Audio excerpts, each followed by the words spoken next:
And hello, good people of the internet. This is Tommy Kelly, and this is, of course, the Tommy Kelly Podcast, and welcome to another episode. Last week's podcast, if you listened to it, was all about my thoughts as I was about to become a father. So the pre-baby post or podcast. And this week's one is my thoughts and feelings post being a father. So if you're not into babies or interested in me talking about my baby, then just switch this off, because there's nothing for you here, really, because it's all going to be all baby all the time, with a splatter of some esoteric thought or some chaos magic approaches to, or the effects of my practice had on the whole thing. So, a small confession first. When I was recording the last podcast, I actually knew the date that we were going into the hospital, and I knew it was, I think I said it was 37 weeks, even though I got that wrong. We were 38 weeks when I recorded it. I knew that we were going in a couple of days to be induced and stuff like that, because Vanessa had the gestational diabetes, which I'm still not sure she did. They wouldn't let it go past 38 weeks and 4 days. So that's when we were going in. And we didn't want to tell anyone, and we didn't want to, we wanted to keep it to ourselves that we were, the date that it was going to happen, for a number of reasons. One, just wanted to keep ourselves. Two, we didn't want people to be worried or stressed and then, texting and ringing and looking for updates. We didn't want to be bothering with any of that kind of stuff while we were in the hospital or whatever. So last Sunday, which was the 19th, we went in early in the morning. We were driving up to the Our Lady of Lourdes. By the way, if you can hear cars passing, it's because I'm out on the road. I'm having one of those days that is my thing, where it seems that the world is against me and little small things are contriving to annoy me. I was going to go out to Richardstown Church to record the podcast today, and of course, as I get out there, there's a guy cutting grass directly across from it, and I just couldn't wait around, and then a number of other little things like that. But I think it's mostly just that my energy's down. I'm a bit tired. But anyway, last Sunday we went in and we were on our way. It was 7 o'clock, 7:30 in the morning we were meant to go at, and to be at the hospital at. And we're on our way at 7 o'clock, and we get a phone call from the hospital saying, you guys coming in? You're meant to be here. And we goes, no, we were told it was 7:30. And as it turned out, we were meant to be there from 6 o'clock. But anyway, it wasn't that big of a deal.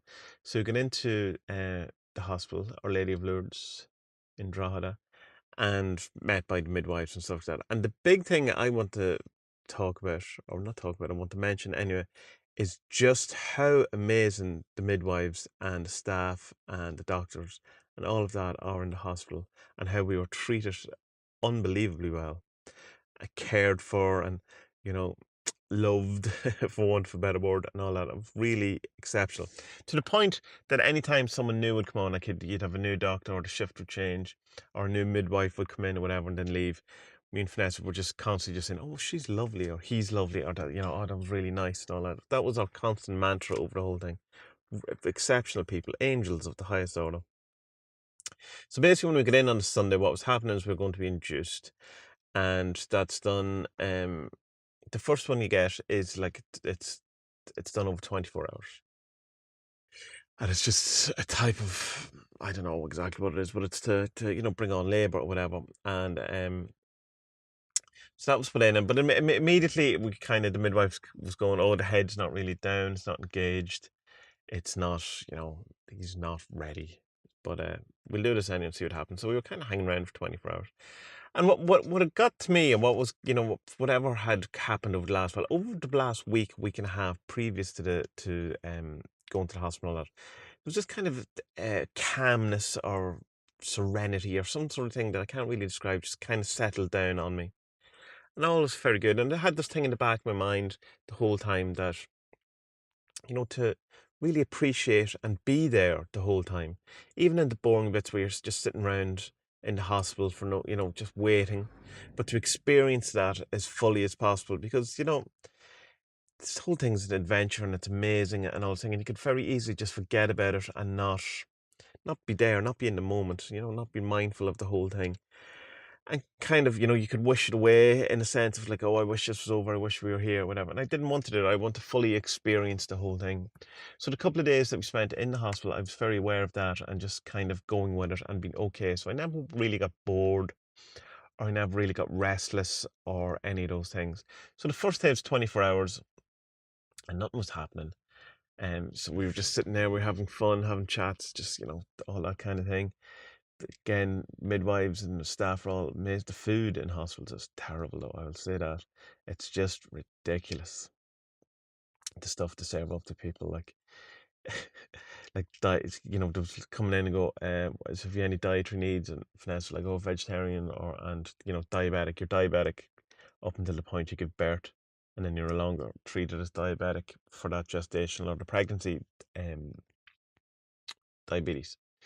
But like, just basically the change in the food from diabetic and non-diabetic is that they give you canderel instead of sugar for your tea, but like it still loads you up in carbs and all that. It's ridiculous. Remember on one of Rangan Chatterjee's podcasts, he's a doctor from the UK, is big into healthy eating and stuff like that. He's talking about, one of the doctors was saying that he had a patient and he was telling him, that you're in hospital and you're in line for a heart attack and you have to sort yourself out and your diet change, whatever. And as they were talking about that, they came around, the hospital food came around and give him a burger and chip. And your man was like, going like, what? You're giving me all this hassle or telling me about healthy eating and all that and serving up these burgers and chips to me. And yeah, so it was kind of similar to that. The food wasn't great, but there was a nice little kind of a deli place around the corner, so I could go and get Vanessa food and stuff like that.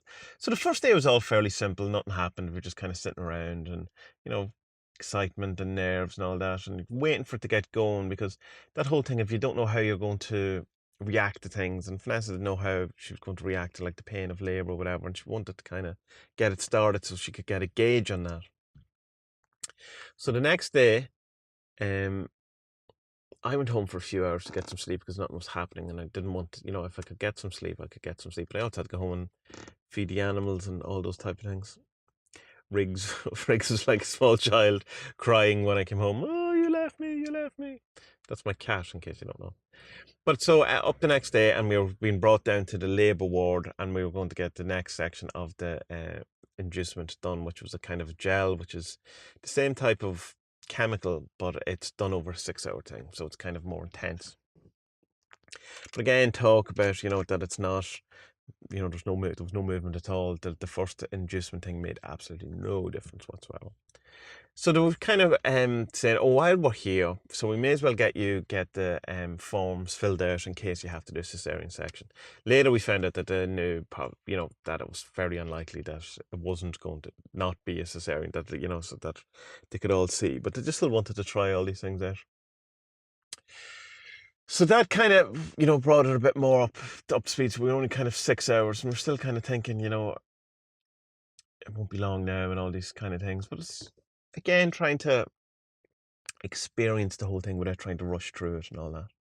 So I took some photos of the rooms, and, we had some chats just about things. And it's, it's kind of, while it's not, your normal day, like as you would chat to people or chat to Vanessa while you're sitting watching telly, whatever, it was fairly relaxed and calm and stuff.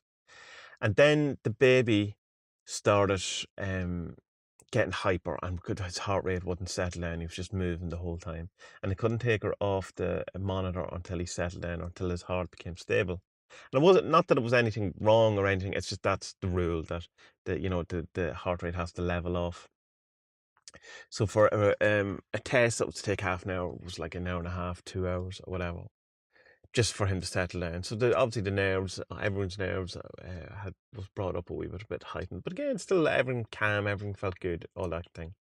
Then we had the doctor coming in at the end of the 6 hours. And the doctor basically came in and she said, I'm just calling, we're going to do a C-section. We can't let it's considered an emergency C-section, because once you start the induction process, you can't stop it. So it becomes an emergency. Like, but it's not an emergency in the sense of that if you don't do it right now, everyone's going to die or anything like that. But that said, from the moment she said we're doing a C-section, we're making the call, until that happened was 20 minutes. Like from C-section to baby is 20 minutes. Like it happened really, really fast. So yeah, as soon as that decision was made, there was, the anaesthetist was coming in and talking. There was loads of forms had to be signed. I had to, get all our stuff together. I had to be suited up in the theatre clothes, that stuff you see in ER and all those other TV programs, the hat, all of those things. And I was kind of waiting outside while she's then getting prepped for the whole thing. And again, wasn't that nervous. Like, and there was kind of some of a point of at the back of my mind over the last while, kind of going, I really should be more nervous than this, and kind of getting a bit nervous about not being nervous if I wasn't taking the whole thing serious. But what I think happened out of all of that is finally I'm getting some benefits out of my meditation practice, in that I'm able to everything rather than spiral into all of the things that had to be done. I very much stayed in the now and had to deal with was able to just deal with the thing that I had to do next. So while I was waiting outside, I knew the next thing I had to do was I had to go into the theatre. And that was all, that was it. I had to go into theatre. There's going to be an operation, and then I have baby, and then, he goes to school, and then he goes to college, and then, everyone dies and all that work, which is usually the way my brain works, keeps going on that stretch, that thing. So waiting outside, and then the doctor who's going in. Like, there's a number of doctors. There's the surgeon, and then there's a doctor who's going to like grab the baby and check him out. He was talking to me for a while, and he was really nice as well. And then eventually you're brought in. And when as I was being brought in, the nurse or midwife or doctor, whoever it was, one of them says to me, "Now listen, if you feel faint or whatever, just let us know and we'll take you out." So obviously that's something that happened. And I said, "All right, good, grand, whatever." So when you go in, all basically you can see is the top of Vanessa's head and her arms, because the whole thing's covered, because obviously you don't want her to see, as they're operating on her. And the anaesthetist was describing it as saying that it's just the pain that goes away, but all your sensations will still be there. So you'll feel people touching you and poking you and prodding you, but there'll just be no pain associated with it. So it's just like the pressure. And when they actually go to deliver the baby, it'll feel like someone is sitting on your chest. So I'm just talking to Vanessa's head at this point. I'm just trying to keep her distracted and keep talking and, keep it upbeat and friendly and smile and all those kind of things. And in a sense, I kind of got lost in that, and that I was just concentrating so much on Vanessa. And what happened obviously is that the baby came out and started crying, but it didn't register with me. But what registered with me is me looking at Vanessa and seeing her registering that she's just heard the baby cry for the first time. And that's wonderful. And I'm so glad that that's my memory, and that's my thing of it, that that's what happened. That, I have that moment in time of seeing just her eyes light up and knowing, that whole thing, what is about to happen. But then it's kind of hard in a sense for the mother when you have a C-section, that because I can brought round and I can, interact with the baby a bit, and with the doctor as he's been cleaned up and tested and all of those things, and going through all the different things, getting his clothes on, all that. Whereas Vanessa's still behind that kind of a theatre cloth thing, and she can't really see it, and she can hear, so I keep trying to turn around and, you know, catch her eye, whatever. But the anaesthetist, he was lovely. He kind of pulled it back so she could see a bit. So then, it's the whole thing, you don't know whether you can touch them or whatever. So I had to ask her, can I touch him, all this. And it's still, his eyes closed, he's crying and all that. And it still feels to me at that point like he's other, like he's not part of me, or he's something. And it's not that I felt repulsed or, although this is not part of me. It's not that at all. There was no connection as yet at that point. And I was kind of going, oh, that's interesting, because some people say, oh, as soon as I seen my baby, I knew this instant connection. But I also heard other people's stories where they said, no, that's not what happened. But it was there playing on my mind about that. Oh, like, this is, in a way, it feels like someone else's baby. But it's just like you're an adrenaline rush, you're high, that all that kind of stuff is going on. So eventually we get over to Vanessa, and we're all there chatting around, the three of us, for the first time, which is beautiful and it's lovely. And then one of the midwives, the head midwife, comes up and tells us that he actually had a true knot in his placenta, which means there was actually a knot in it. A proper knot. There's true and false. I think false is the thing. And the false one is just kind of wrapped around. But this one is an actual knot. And it turns out that can be quite dangerous. But it's also like super, super, super, super rare. So it's a good thing we got him out early and stuff like that, so there was no complications. But it made no complications whatsoever to the birth or delivery whatsoever. So I'm taken out of the room at that point with the baby.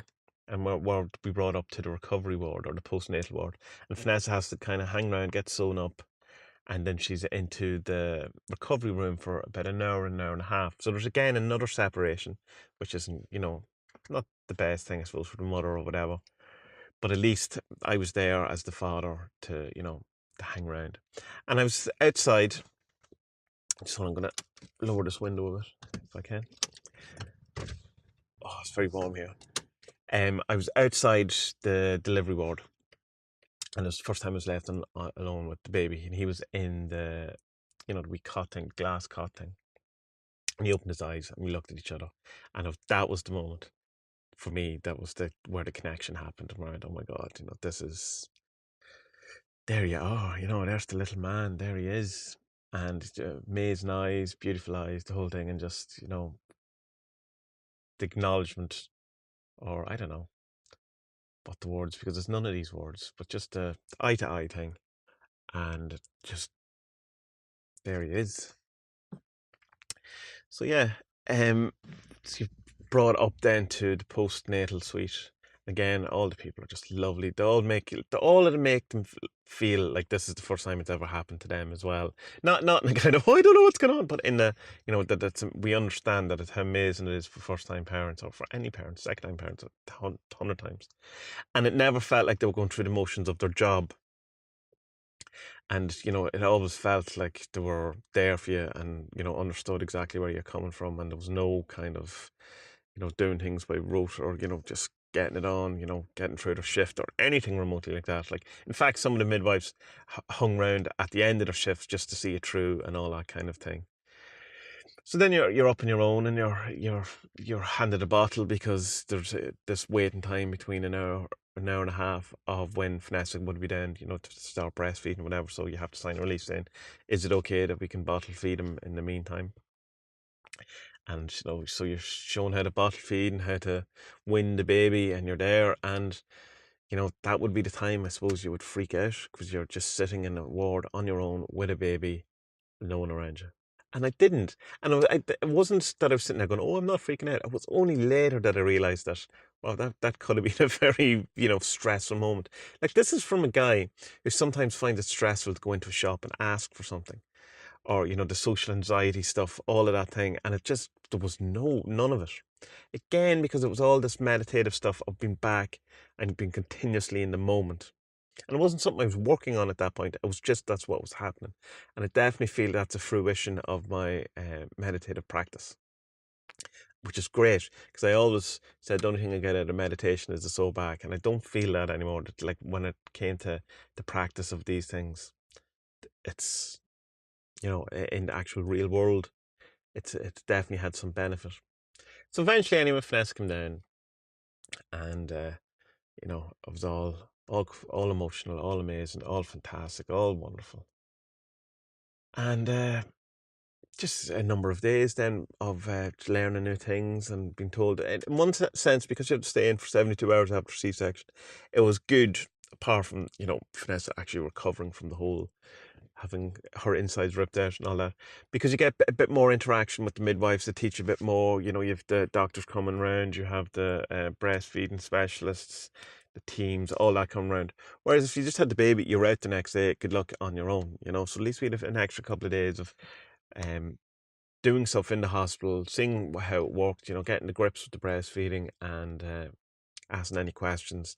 And then by the time we got home on the Thursday, I feel that's a wee bit more prepared that I certainly wouldn't have been had it been, baby at 8:05 to, go home the next day 12 hours later or whatever it was. So so that was good, if you want to see the positive side of having a major kind of surgery. So then we got home, and I was expecting, this, as I talked last week about in the podcast, oh, everything's going to change. It's all over now. That's the end of it. And the first night was probably the only time where it was a bit intense. And that was literally because on the night before we got home, Vanessa had a pretty bad night with pains and stuff like that. And I ended up going back up to the hospital late at night, having only got like about an hour and a half sleep altogether. So by the time we get home on the Thursday night, I had gone like 36 hours with an hour and a half sleep or something ridiculous, having only got like a handful of hours on the previous night as well. And then so he's obviously doesn't know what's going on, and it's 4 o'clock in the morning, and he's not sleeping, and all that thing. And that went, oh my god, at that point that was a bit hard, but it was fine. Like it not hard, and it was a nightmare, or I felt like I wasn't able to cope with it, or any of those things. Just like going, oh, I'm really tired. I'd love to sleep, and so I could understand if that was an ongoing, constantly every night, where you hadn't slept ever, that it would be, tremendous. And I'm sure that does happen for some people. But by the second night, we'd already had ideas for a routine and stuff where I would do the first half of the night and Vanessa would do the second half of the night. So everyone, we're all getting at least a couple of hours sleep every night. And then last night, he, I was staying up and I was trying to watch Hereditary, and that wasn't happening because it kept stuttering, the video. And then when I did get it working, the audio was out of sync and all these other things that are irrelevant to this topic. But he was asleep the whole thing, and so he's already getting into more of a routine. So wonderful experience, and certainly the whole thing of everything changes and all that, it does, but brilliantly. And the way people are saying, oh, everything changes in a kind of a negative thing, as if I don't know what exactly they mean. It's not that. It's like all the things you wanted to change by having a kid are the things that change, and it's great and it's wonderful and it's a privilege and it's amazing. And I'm so happy and excited, and I feel great. I'm exhausted in ways, but I think I'm aware of that because you're told to be, oh, you'll be exhausted. I've often been recording my podcast on a Monday exhausted, having not had a child or not been up all night. So yeah, you just have to kind of make your own way through it and stuff like that, and not pay so much heed to what other people are saying. Tractor passing. I'd say that's the same tractor that was passing when I was doing the EVP a couple of weeks ago. So yeah, without boring you anymore about the baby, it's just, yeah, that's it. That's a wonderful experience. His name is Bodhi, by the way, Bodhi, which is the tree under which the Buddha gained enlightenment, which we liked. We liked that name, and it's an interesting enough name without it sounding. It sounds like a name. It's not like a Moon Unit or Dweezil, as Frank Zappa called his kids, or Ahmed, I think is the other boy. It sounds like a name, Bodhi. People are kind of getting mixed up with Brody, but that'll change. So yeah. So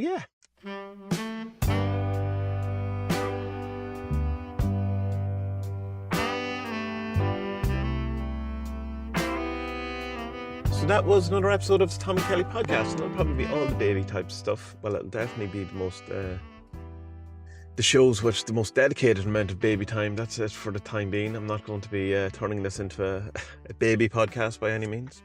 But I did think it was interesting how much the meditation stuff stood to me. Well, I forgot to mention that we did loads of sigils and stuff like that for be surrounded by, great people and helpers and all that. And all of those absolutely came true. Everything we did that we wanted, quick. Well, I mean, here's one of sigils. You get what you want, not necessarily what you ask for, like, a quick, painless delivery. So that's a cesarean. Obviously, at the time, it's painless and it's quick, but it's not probably what we were hoping for, like looking for the natural birth or whatever, in a quick and painless way. So, you have to make sure that you're as specific as possible, or just open to whatever way it comes out. But yeah, there's plenty of magic around. There was plenty of love, care, and all of those things. The meditation was great, all of that stuff. So if you want to know, or if you want to hear more of these type of things, of me rabbiting on, then you can go to Tommy Kelly Podcast, and there's 60 odd episodes of it there at this stage, mostly talking about chaos magic, personal development, and 40 servants and stuff like that.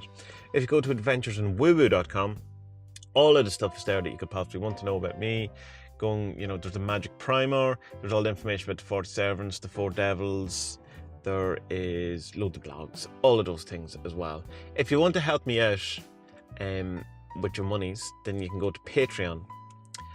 which is my Patreon, which you can get by going to tommykelly.com, which is TOMMIE, or you can just search me on Patreon, or you can find it in the Adventures in Woo page anyway.